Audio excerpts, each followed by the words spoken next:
Baik, Assalamualaikum warahmatullahi wabarakatuh. Perkenalkan, nama saya Fitri Strandana dengan NIM 130-2021-0286, kelas A6. Pada video kali ini, saya akan mempresentasikan UAS sistem operasi, yaitu CPU Scheduling Algoritma, dengan dosen pengampu Bapak Syahrul Mubarak, Eskom Mkom. CPU Scheduling Algoritma atau algoritma penjadwalan CPU adalah kumpulan kebijaksanaan dan mekanisme pada sistem operasi yang berkaitan dengan urutan kerja yang dilakukan oleh sistem komputer. Penjadwalan bertugas memutuskan proses mana yang harus berjalan dan kapan atau burst time itu berjalan. CPU scheduling algoritma ini terbagi atas beberapa poin, diantaranya yang pertama ada FCFS atau first come first serve. Kemudian ada yang kedua SJF, non primitive. Kemudian yang ketiga ada SJF primitive. Yang keempat ada priority. Dan yang kelima ada Robin round. Baik, kita masuk di poin yang pertama, yaitu FCFS atau first come first serve. Yang dimana first come first serve ini ialah algoritma penjadwalan paling sederhana yang digunakan CPU. Dengan menggunakan algoritma ini, setiap proses yang berada pada status ready dimasukkan ke dalam FIFO atau QW atau antrian dengan prinsip first in first out sesuai dengan waktu kedatangannya. Proses yang tiba terlebih dahulu akan dieksekusi terlebih dahulu. Ini adalah contoh yang pertama dengan 4 proses. Yang proses pertama mempunyai burst time 286, kemudian yang kedua ada 19, yang P3 ada 8, P4 3. Kemudian ini adalah gambar gancarnya. Di sini di P1 awal prosesnya 0, kemudian akhir prosesnya ada 286 karena pada burst time-nya P1 ada 286. Kemudian P2 19 burst time-nya. Terus kita tambahkan awal proses dari P2 ini atau akhir proses dari P1, kita tambahkan burst time dari P2 yaitu 19 dan hasilnya ada 305. Ini adalah akhir proses P2. Kemudian masuk di P3 dengan burst time-nya ada 8. Kemudian kita tambahkan 305 ini ke burst time-nya P3 yaitu 8. Hasilnya ada 313. Kemudian P4 juga ditambahkan 313 dengan burst time-nya P4 ada 3. Jadi 313 ditambah 3 adalah 16. Kemudian kita hitung AWT atau average waiting time. Di sini cara mengambil angka-angka ini yaitu awal proses dari gancar ini. Awal prosesnya P1 ialah 0. Kemudian awal proses dari P2 ialah 286. Kita tulisin 286. Kemudian awal proses P3 305 dan awal proses P4 ada 313. Kemudian kita jumlahkan semua awal proses ini 286, 305 dan 313. Kemudian kita bagi 4 karena pada contoh pertama ini mempunyai 4 proses. Hasilnya ini adalah 904. Kemudian kita bagi 4, hasilnya ada 226. Kita lanjut ke contoh yang kedua. Contoh yang kedua ya sama yang seperti contoh yang pertama mempunyai 4 proses. Tapi pada contoh yang kedua ini di sini yang paling pertama datang yaitu P3, kemudian P1, P4 dan P2. Yang paling pertama dieksekusi adalah yang paling pertama datang sesuai dengan urutan yang ini. Kemudian burst time-nya dari P3 ada 7, kemudian P1 ada 3, P4 5, P2 ada 286. Kemudian kita gambarkan gancarnya. Gancarnya seperti berikut. Dengan P3 awal prosesnya 0, kemudian akhir prosesnya 7 karena kita ambil dari burst time-nya. Kemudian P1 ini burst time-nya 3, jadi kita tambahkan 7 dengan 3 hasilnya 10. Kemudian P4 juga sama. Awal proses dari P4 yaitu 10 kita tambahkan dengan burstemnya 5, jadi hasilnya 15. Kemudian untuk P2, burstemnya 286, kita tambahkan dengan awal proses dari P2 atau akhir proses dari P4. Hasilnya adalah 301. Di sini kita melanjutkan dengan menghitung AWT-nya atau average waiting time. Sama seperti contoh pertama, ini kita ambil dari awal proses dari sini, yaitu untuk P3 ada 0, kemudian awal proses dari P1 ialah 7, awal proses dari P4 adalah 10, dan awal proses dari P2 adalah 15. Terus kita jumlahkan awal proses semua ini, dan hasilnya kita bagi 4 dikarenakan contoh 2 mempunyai proses 4, kemudian hasilnya itu kita bagi 4, kemudian ya, di sini ada 32 dari penyumbulan ini, kita bagi 4, hasilnya 8. Lanjut ke contoh kedua,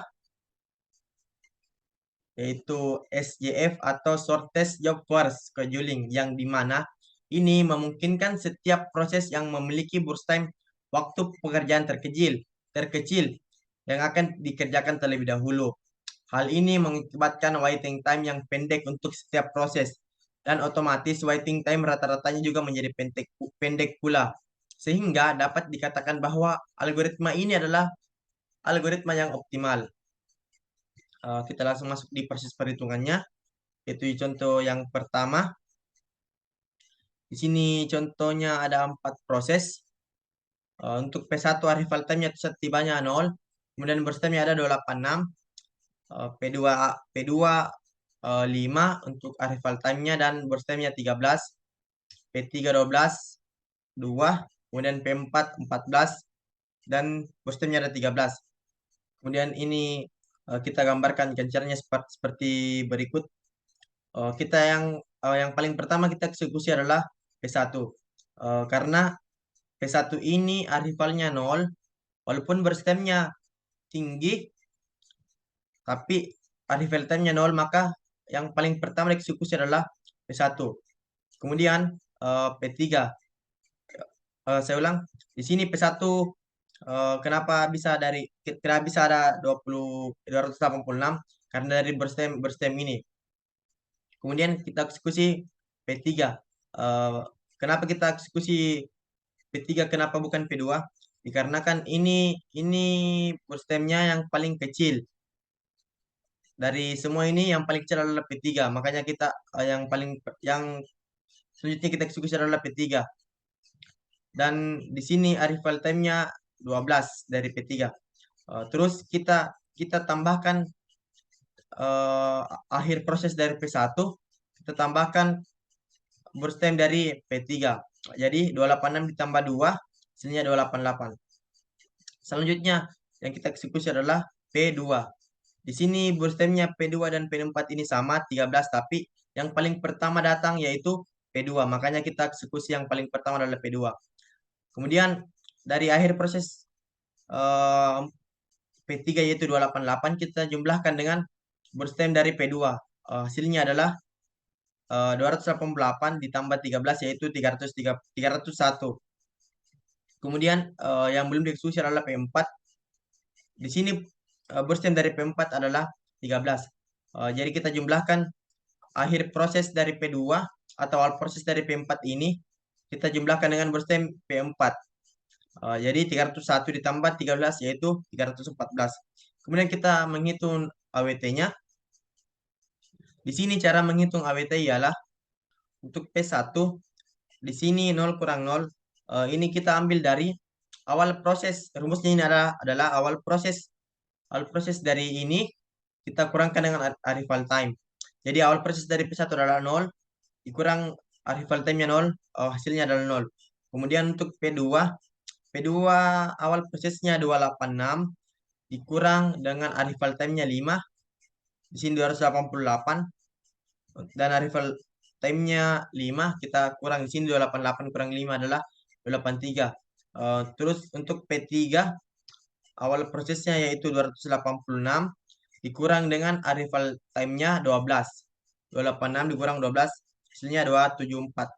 Kemudian untuk P4 awal proses dari P4 adalah 301, dikurang dengan arrival time-nya 14, maka hasilnya adalah 287. Selanjutnya kita akan menyebelahkan semua hasil ini, kemudian kita bagi 4, dikarenakan ada 4 proses, dan hasilnya adalah 844 dibagi 4, jawabannya ada 211. Selanjutnya contoh kedua dari SCF non prime type. Contoh kedua adalah di sini contoh keduanya ada 4 proses dengan arrival time-nya ada 0, 1, 3, 4 dan 28. Burst time-nya ada 286, 7, 8, 9. Kemudian kita gambarkan gancarnya. Di sini yang paling pertama kita eksekusi adalah P1 walaupun burst time-nya tinggi tapi arrival time-nya di sini 0, maka P1 yang paling pertama dieksekusi. Kemudian ini 286 kita ambil dari burst time ini karena ini 286 burst time dari P1 kita tuliskan di sini.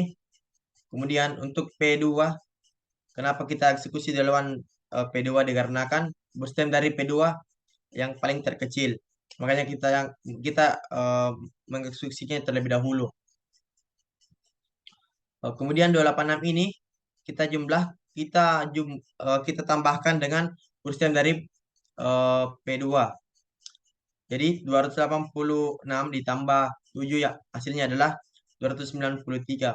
Kemudian kita melihat lagi siapa yang paling terkecil burst time-nya, yaitu P3 dengan burst time 8. Kemudian kita eksekusi ini, kita masukkan ke gancarnya.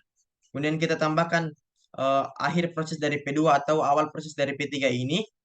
Kita tambahkan dengan burst time dari P3, yaitu 8. Hasilnya adalah 301. Kemudian kita eksekusi yaitu P4. Di sini akhir proses dari P3 dan awal proses dari P4 ini terjumlah dengan burst time dari P4 yaitu 9. Maka di sini kita tuliskan 310, hasil dari 301 ditambah burst time dari P4 yaitu 9. Kemudian kita menghitung AWT-nya. Cara menghitung AWT-nya dengan rumus awal proses dikurang dengan arrival time. Di sini awal proses dari P1 adalah 0. Kemudian burst time-nya arrival time-nya ada 0. Jadi di sini 0 kurang 0 sama dengan 0. Kemudian untuk P2, awal proses dari P2 adalah 286 dikurang arrival time dari P2 ialah 1. Di sini 286 dikurang 1 adalah 285. Kemudian P3, awal proses dari P3 yaitu 293 dikurang dengan arrival time-nya 3. Hasilnya adalah 290. Selanjutnya untuk P4, awal proses dari P4 adalah 301 dikurang dengan arrival time-nya 4, maka hasilnya adalah 297. Ini kita jumlahkan semua, kemudian kita bagi 4 karena di sini contoh kedua mempunyai 4 proses. Setelah ditambahkan hasilnya 872 dibagi 4, hasilnya adalah 218. Selanjutnya ada SJF prime type yang dimana prosesor dapat memutuskan untuk beralih ke proses dengan waktu eksekusi yang lebih pendek jika ada yang baru tiba. Yang berarti jika suatu proses sedang dikerjakan, kemudian ada proses lain yang datang, di mana BT atau burst time-nya lebih kecil dari sisa waktu proses yang sedang dijalankan, maka proses lain ini akan dikerjakan dulu dan sisa proses tadi dikembalikan ke ready quick QE atau RQ. Langsung saja ke proses perhitungannya. Di sini mempunyai 4 proses. P1, P2, P3, P4. Kemudian arrival time-nya ada 0, 1, 2, 3, dan burst time-nya ada 8, 4, 9, dan 5. Yang paling pertama kita eksekusi adalah P1, dikarenakan P1 ini arrival-nya ada 0 atau waktu tunggunya ada 0. Jadi kita tuliskan saja di sini yang paling dieksekusi adalah P1, tuliskan 0. Kemudian untuk burst time-nya adalah 8. Kita pindahkan di sini 1 ke sini. Kemudian untuk sekarang ada di waktu tunggu 1. kita lihat di tabel ini, waktu tunggu 1 ialah P2, terus yang kita eksekusi adalah P2. Di sini kita tuliskan P2, kemudian burstem dari P2 ada 4, terus kita pindahkan dari burstem ini ke sini, yaitu 1, 2, 3, 4. Kemudian waktu tunggu di sini ada 5. Selanjutnya kita akan mengeksekusi P4 karena yang paling kecil burstem dari tabel ini adalah P4. Burstem dari P4 ialah 5. Kemudian kita tuliskan di sini P4. Terus kita pindahkan burstem dari sini ke sini. 1, 2, 3, 4, 5. Sampai ke waktu tunggu 10. Selanjutnya kita mengeksekusi kembali P1. Tadi kita sudah menyimpan burstem di sini atau 1 detik dari sini kita pindahkan ke sini. Jadi ini sisa 7. Kemudian burstem ini yang sisa 7 kita pindahkan ke sini. Jadi kita tambahkan saja ini waktu tunggu dari akhir proses ini 10. Kita hitung 1, 2, 3, 4, 5, 6, 7. Kita ambil dari sini, dari P1. Kemudian kita eksekusi yang belum dieksekusi yaitu P3. Di sini burstem dari P3 ya adalah 9. Kita pindahkan saja ke sini. Kemudian 1, 2, 3, 4, 5, 6, 7, 8, 9. Di sini ada 26. Ini adalah tabel gancarnya. Kemudian kita hitung AWT-nya atau average waiting time-nya. Cara menghitung dari AWT-nya yaitu dengan rumus jika 2 kali proses dijalankan, ini contoh 2 kali proses dijalankan P1. Di sini ini yang pertama, kemudian yang kedua. Rumusnya ialah awal proses kedua dari P1 ini awal proses keduanya, kita kurangkan dengan akhir proses pertama yaitu 1. Jadi 10 kurang 1 jadi 9. Kemudian jika 1 kali dijalankan, kita hanya rumusnya kita pakai ialah awal proses dari P2 ini yaitu 1, kita kurang dengan arrival time-nya 1. Maka hasilnya adalah 0. Kemudian untuk P3 ialah awal proses dari P3 ialah 17. Kita kurang dengan arrival time-nya yaitu 2. Hasilnya adalah 15. Kemudian untuk P4-nya awal proses dari P4 ialah 5. Kita kurang dengan arrival time-nya yaitu 3. Hasilnya adalah 2. Kemudian kita jumlahkan semua ini dan dibagi 4 karena mempunyai 4 proses. Hasilnya ialah 26 dibagi 4, jawabannya 6,5. Kemudian yang keempat ada priority, yang dimana ini adalah algoritma penjadwalan yang mendahulukan proses yang memiliki prioritas tertinggi. Setiap proses memiliki prioritas masing-masing.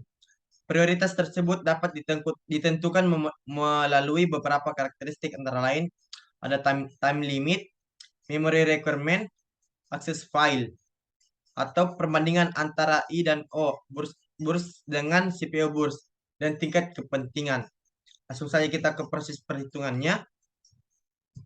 Pada contoh satu ini, saya membuat 10 proses dari P1 sampai P10 dengan burs time ada 6, 2, 3, 1, 2, 4, 1, 6, 2, 1. Dan prioritinya ada 4, 3, 4, 1, 6, 2, 7, 4, 1, dan 8. Kemudian kita gambarkan gancarnya. Di sini yang paling pertama dieksekusi adalah P4. Dikarenakan pada tabel ini yang paling kecil prioritinya yaitu P4 dengan priority 1. Di sini yang punya priority 1 yaitu P4 dan P9. Yang paling pertama saya eksekusi adalah P4 karena inilah P4 adalah yang paling pertama datang. Kemudian burst time-nya ada 1. Terus ini waktu awal prosesnya ini. Kemudian ini burstimnya 1. Kita tuliskan sini 1.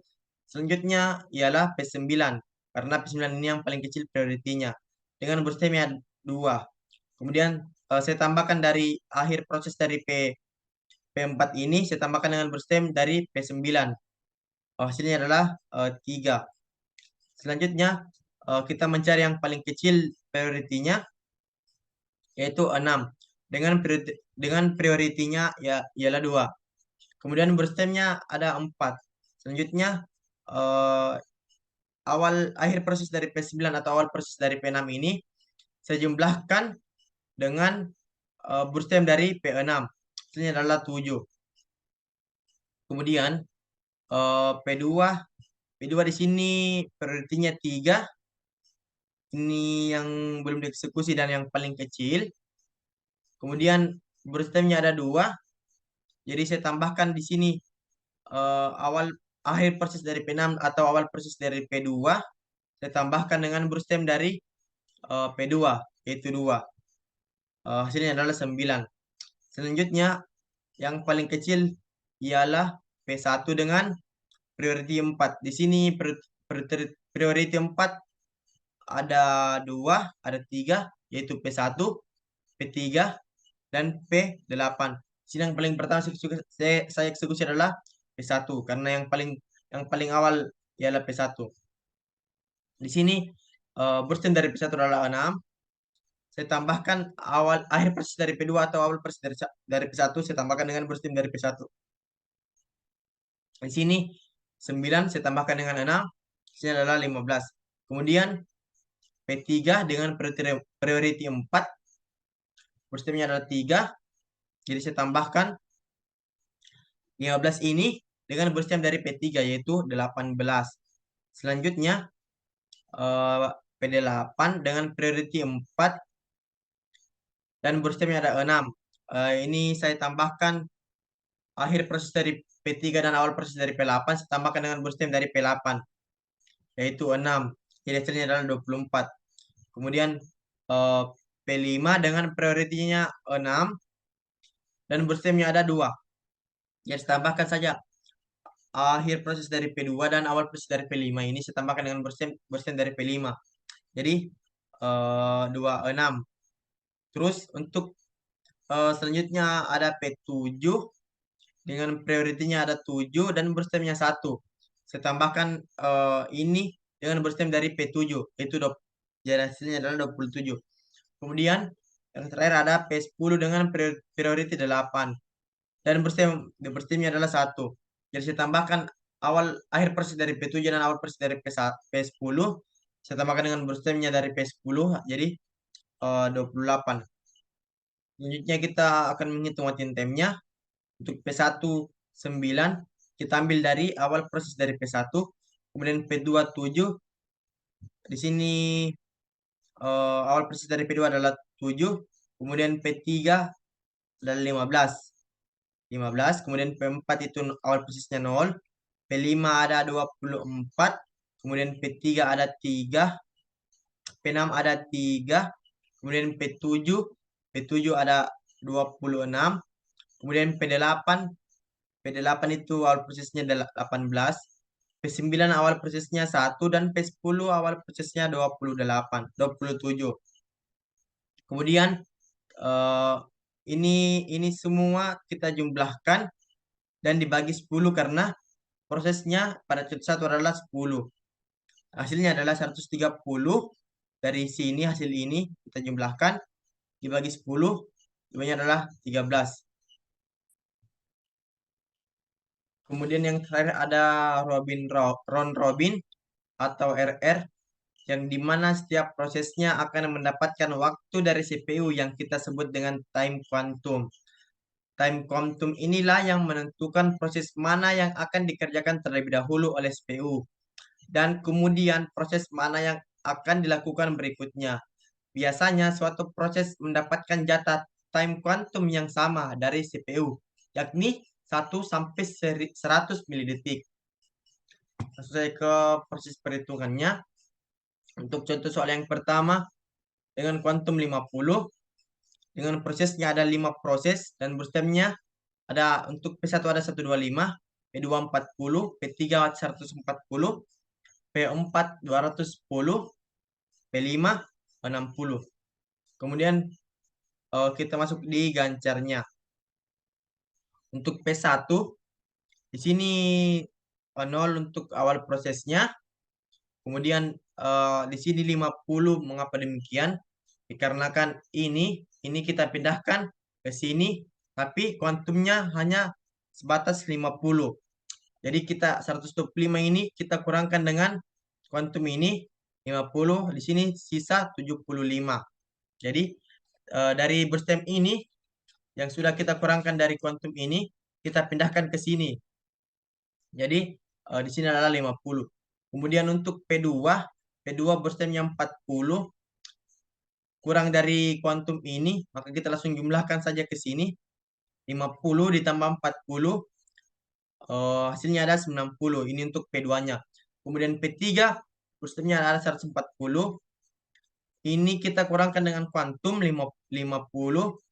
Di sini 140 dikurang 50 jadi 90. Kemudian 50 ini dari berstem P3 ini kita tambahkan di 90 ini. Jadi hasilnya adalah 140. Kemudian untuk P4 berstemnya 210, kita kurang dengan kuantum ini 50. Jadi 210 dikurang 50 hasilnya 160. 50 dari berstem P4 ini kita masukkan ke sini. Jadi 140 ditambah dengan 50 dari berstem P4 ini hasilnya adalah 190. Kemudian untuk P5-nya kita kurangkan juga dengan kuantum ini. Jadi 60 dikurang 50 sisa 10. Sini sisa 10. Terus dari berstem 50 ini kita pindahkan ke sini. Kita jumlahkan jadi 190 ditambah 50 ya, yaitu 240 untuk P5-nya. Kemudian lanjut ke P1. Dikarenakan pada berstem P1 ini sisanya masih ada 75, jadi kita masukkan lagi ke gancar yang ini. Kemudian 75 ini kita kurang dengan kuantumnya yaitu 50. Di sini sisa 25 dari berstem P1.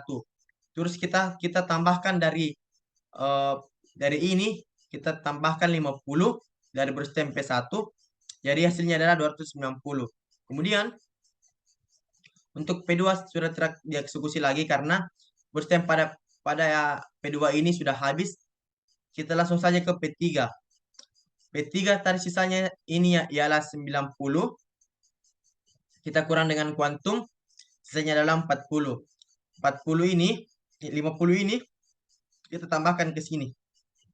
Jadi 290 ditambah dengan 50 hasilnya adalah 340. Kemudian untuk P4 ini tadi sisa 160, kita kurang lagi dengan kuantum ini yaitu 50. Jadi di sini tinggal 110. 110. Kemudian setelah kita kurangkan 50 dari berstem ini, kita pindahkan ke sini. Jadi 340 ini kita tambahkan dengan 50. Hasilnya ialah 390. Kemudian untuk P5 di sini sisa 10. Karena tadi sudah kita kurangkan dengan kuantum ini 50, jadi sisanya 10. Kemudian 10 ini kita tambahkan ke sini. Terus 390 ini kita tambahkan dari sisa berstem ini 10. Jadi 390 ditambah 10 yaitu 400. Kemudian lanjut ke P1. P1 ini sisanya tadi yaitu 25. 25 ini kita langsung tambahkan saja ke sini yaitu 400 ditambah 25 yaitu 425. Kemudian untuk P3 ini sisanya 40. Kita langsung tambahkan saja ke sini. Jadi 425 ini kita tambahkan 40 jadi 465. Kemudian untuk P4 ini sisanya di sini ada 110. Kita kurang dengan kuantum ini jadi sisa 60. 60. Kemudian 50 dari berstem ini kita tambahkan ke sini. Hasilnya adalah 515. Kemudian ini di sini masih ada sisanya 10 dari berstem P4, kita kurang dengan kuantumnya 50, jadi sisa 10. Kemudian 50 ini kita pindahkan ke sini, jadi 515 ditambah 50 ya, yaitu 565. Kemudian sisa ini dari P4 itu sisanya sisa 4, sisa 10. Kita langsung jumlahkan saja ke sini. Jadi 565 ini kita tambahkan dengan sisa dari sini tadi P4 yaitu 10. Jadi hasilnya adalah 575. Kemudian kita hitung waiting time-nya. Untuk P1 415 ini ialah akhir dari proses P1. Akhir dari proses P1 ialah 425. Kita kurangkan dengan burst time-nya yaitu 125. Hasilnya ialah 300. Kemudian untuk P2-nya, P2 akhir proses dari P2 ini adalah 90. Kita kurangkan dengan burst time-nya yaitu 40. Hasilnya adalah 50. Kemudian untuk P3, P3 akhir proses dari P3 ini adalah 465. Dikurang dengan burst time-nya yaitu 140. Hasilnya adalah 325. Kemudian P4 akhir proses dari P4 adalah 575. Kemudian kita kurangkan dengan burst time-nya yaitu 210. Hasilnya adalah 365. Kemudian untuk P5-nya, akhir proses dari P5 ialah 400. Kita kurangkan dengan burst time dari P5 ialah 60. Hasilnya adalah 340. Kemudian kita jumlahkan semua ini dan kita bagi 5. Karena proses contoh pada tabel ini adalah mempunyai 5 proses, jadi kita bagi 5. Hasilnya ialah 1380 dibagi 5, hasilnya adalah 276.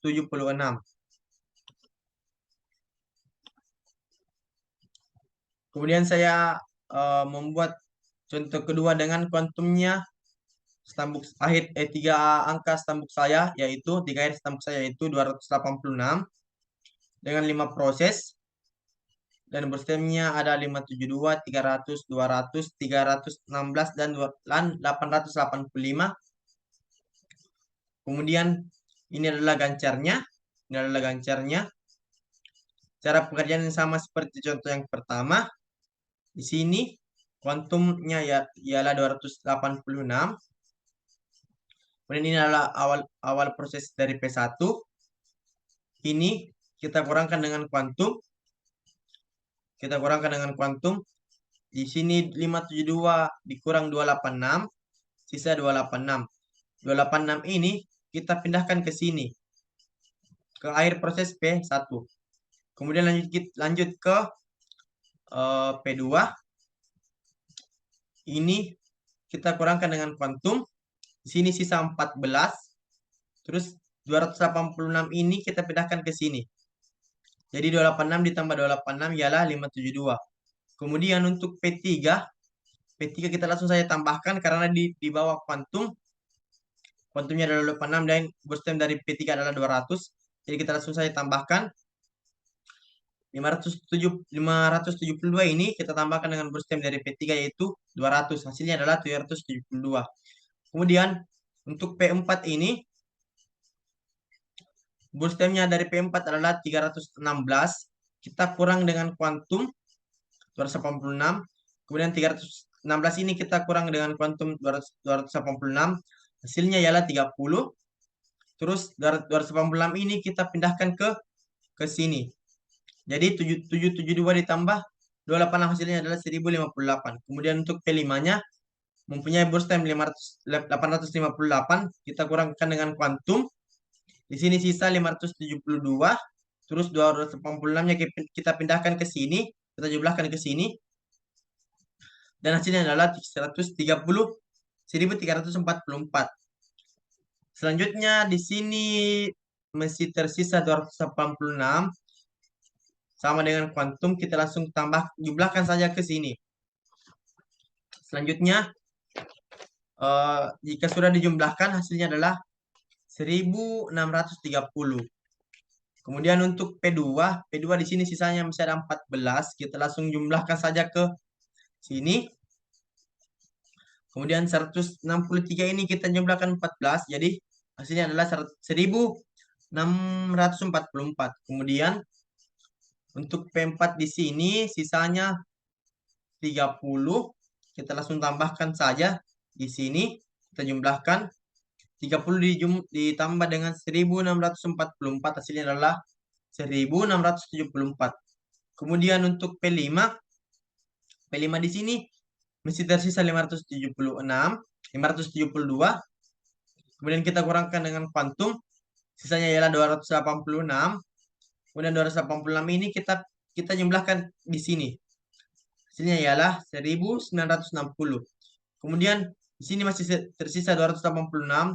Langsung saja kita jumlahkan karena sama dengan kuantum. Hasilnya ialah 1960 1960 ditambah dengan 286, hasilnya adalah 2246. Kemudian kita masuk di waiting time-nya. Untuk menghitung waiting time-nya yaitu akhir proses dikurang dengan burst time. Akhir proses dari P1 ialah 1630 dikurang dengan burst time-nya yaitu 572. Hasilnya adalah 1058. Kemudian untuk P2, akhir dari proses P2 ialah 1644 dikurang dengan burst time-nya yaitu 300.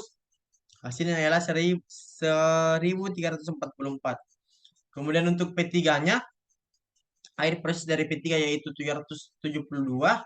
Kita kurang dengan burst time-nya yaitu 200, hasilnya adalah 572.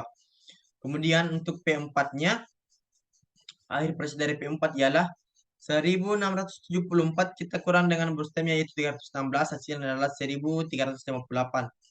Dan yang terakhir adalah burst time yang terakhir adalah P5.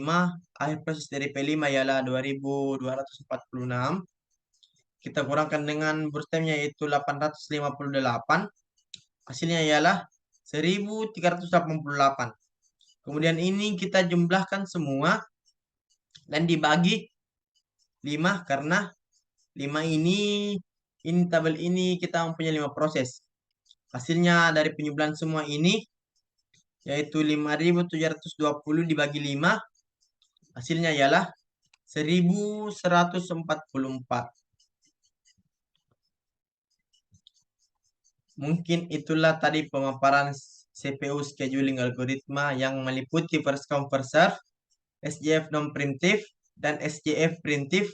Kemudian ada priority dan Robin round. Mohon maaf bila terdapat banyak kekeliruan dalam pemaparan ini. Saya tutup dengan kata wabillahi taufiq wal hidayah. Wassalamualaikum warahmatullahi wabarakatuh.